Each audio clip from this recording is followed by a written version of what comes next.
What's up, what's up, what's up? It's your man Chaz Ellis once again giving you the information that you asked me for. Make sure you go to the chazzellisproject.com and get a quick question or a consultation, or you can just make a donation if you want to keep us going. Also go to askchazzellis on Facebook if you want to be a part of some of the discussions that we're having. Also check out the Chaz tags and the videos that I post.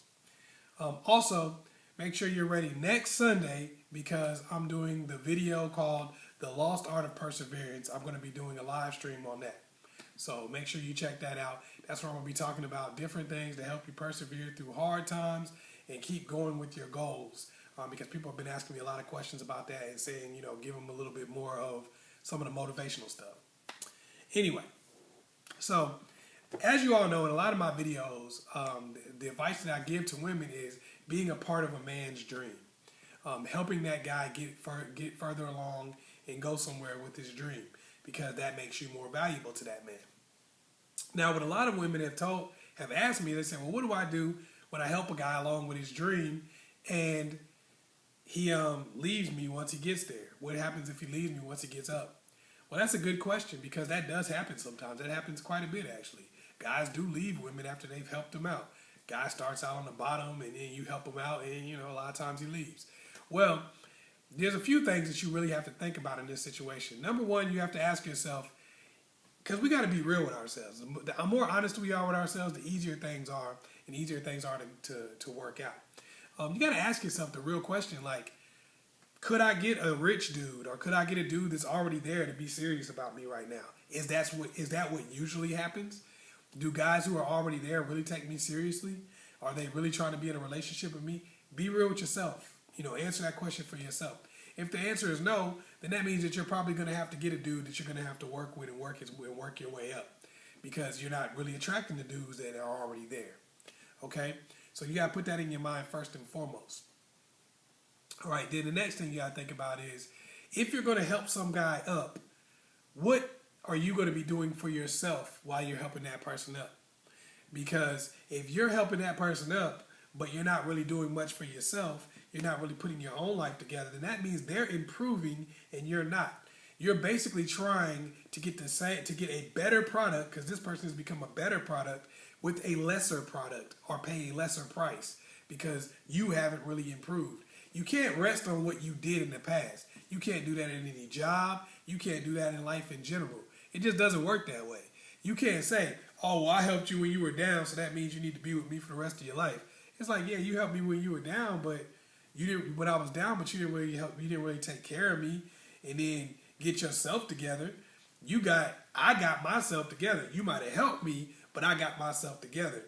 And now you're kind of like, floating at the bottom still. You got to be real with yourself. Are you improving? Are you putting yourself in a position where when somebody looks at you, they say you should be with that kind of a person?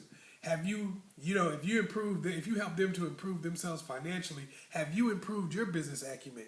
Have you improved your ability to handle finances? Have you improved some of the things that you might need to do when you're with somebody who has money like that?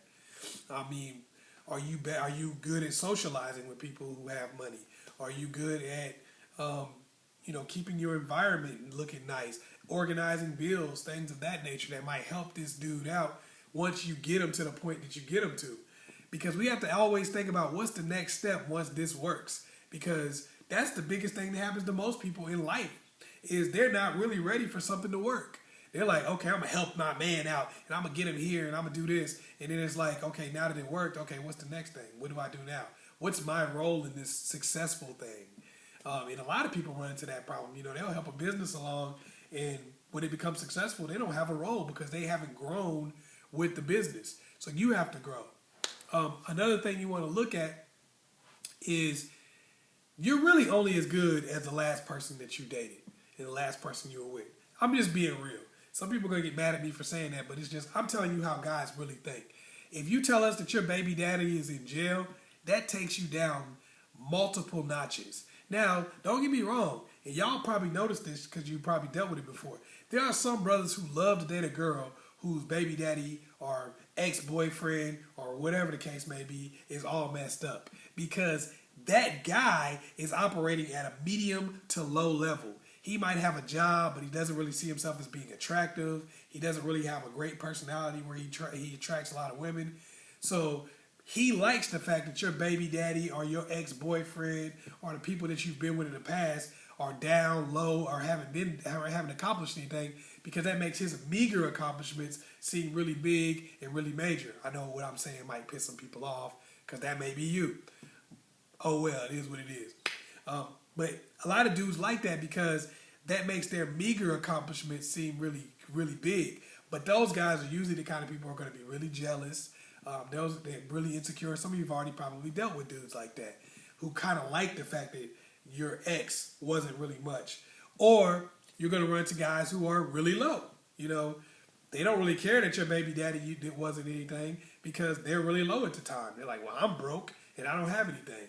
So that's kind of the type of people that you're going to attract, one or the other for the most part. Either somebody who is really low, you know, or somebody who has meager accomplishments that's going to kind of be a little bit insecure. That's usually what you're going to attract when the guy you're coming off of is really low or really, you know, really down on his luck, broke, you know, in jail, some crazy stuff like that. You're usually going to attract people who are either just a little bit above him or where he is, or somebody who is, you know, a couple ranks above, but kind of insecure, really don't have a lot going for them mentally. So that's usually what you'll attract. Now, when you deal with a guy, say, and you help him up, and he gets to a higher level, well, that elevates you. If you've been doing the right things to elevate yourself, that elevates you because now you're around people who are of a higher level. Also, when you deal with a guy and he finds out who your ex is, he's going to have a thought process like, I got to step my game up. Because, yes, some guys are going to be intimidated by the fact that you were with a high-level dude before, but let's be real, those guys are losers. I know people are going to get mad at me for saying that. What does that mean? Look, as a man, if you're intimidated by the fact that the girl's dude was a somebody, then that means you don't see yourself as a somebody. So what does that make you? In terms, not in life in general. I'm not going to say you're a loser. Like I'm saying, the way society would perceive you generally would be as a loser. Because that's just because you're not willing to compete. People who are not willing to compete are generally seen as losers in society. That's just the way it is. Get mad at me if you want to, but that's the way it is. So if you get with a guy and you help him up, that elevates his level. So now when you talk to people about your last person that you were with, they see that you were with somebody of a high level, and that makes them have to treat you better. That's really how it works. Guys may not tell you this, but guys treat you according to the way that they think they can get away with. Okay? If you tell a dude, for instance, my last boyfriend, he bought me a car, he did this, he did that. That dude is like, damn, now I gotta try to buy this chick a car. Now I gotta try to do something better for this girl than the last dude did. Because even if he's not gonna buy you a car or whatever, because he's like, I ain't tricking, or whatever the case may be, he knows that there's a certain level that he's gonna have to treat you at, or you're probably gonna bolt on him. He knows that, especially if you seem like you got self-esteem and you're not going. A lot of guys will talk tough, like, I treat girls any kind of way, no matter who they are, no matter who they were with before. Yeah, those guys are saying that from their computer at the crib while they're by themselves.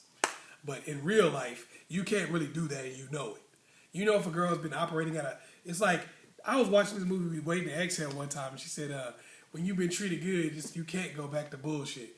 And that's really how it is. And guys know that. We know that if a girl's been with somebody who was about something, who had something, and we come in with nothing and are trying to give her, you know, less than, then we know that that girl's going to get tired of it and she's going to bolt, you know. And guys, if you didn't know, now you do. So when you help a guy out, what you're doing is you're elevating the status of the type of guy you date, which is elevating your status. So even if he does leave, even if he leaves you high and dry, he's increased your network by the fact that he's been successful and you're around more successful people. He's also increased your level in terms of guys that you try to talk to, because now you can say, this is the kind of guy that I deal with. So even if the guy does leave, you're still in a better position than you would be in if you broke up with some guy who had nothing, some guy who was sleeping in a cardboard box. Because if you tell us that the last guy you dated was sleeping in a cardboard box, I promise you that brings you down notch after notch after notch. You know, you just plummet in terms of your stock. If you tell us that the dude that you have a baby with is homeless and on drugs, I promise you that brings you down just an infinite amount of notches. And the reason why is because the guy looks at it, guys, y'all can chime in and tell him what I'm telling him is true. The guy looks at it and is, wait a minute, you get pregnant by homeless dudes and now you want me to take care of their baby? Hell no. You gonna go ahead and deal with these thugs and people who aren't about anything, and then when the beach party is over, I'm supposed to take care of their responsibilities? That's how a guy thinks. If you're sitting there saying, yeah, this baby is by a senator, which means you don't have anything to do with taking care of this baby really, because he's probably got more money than you and probably putting more into child support. That tells that guy that, oh, okay, you deal with good high-level guys, so I'm coming into a situation with a high-level girl. I'm not coming into a situation with somebody who deals with bums. So if you want to change the game around for yourself, you know, when you find a guy, maybe right now you can't get guys that are operating on the highest level, but if you can find somebody that's got the ambition, that's got all the things that you're looking for to help them up, then that may be a good look for you, because that gets you entree into the highest level guys. If you notice, high level guys keep dating the same girl. People talk about Kim Kardashian, Amber Rose, a lot of these other celebrity daters all the time, and they say, oh, they're hoes and all this kind of stuff. Let's be real. Most women are bouncing from one dude to another. Them dudes just ain't famous. You got to ask yourself this question. How come these girls just keep getting the highest level guys over and over and over again? Because high level guys will generally date in the same circle. They want to date somebody that's certified to be able to date a high level guy. So if you can't get a high level guy right off top, you can help to create one, and then even if y'all relationship doesn't work out, that certifies you to get another high level guy. You no longer are the type of girl who dates bums. You date high level dudes. Hopefully I was able to help you out. Once again, it's your man Chaz Ellis. Make sure you go to the askchazzellisproject.com, get that consultation, get that quick question, or just give a donation to go ahead and help us out. Once again, it's your man Chaz Ellis. Make sure you like and subscribe and share this with somebody else. Peace.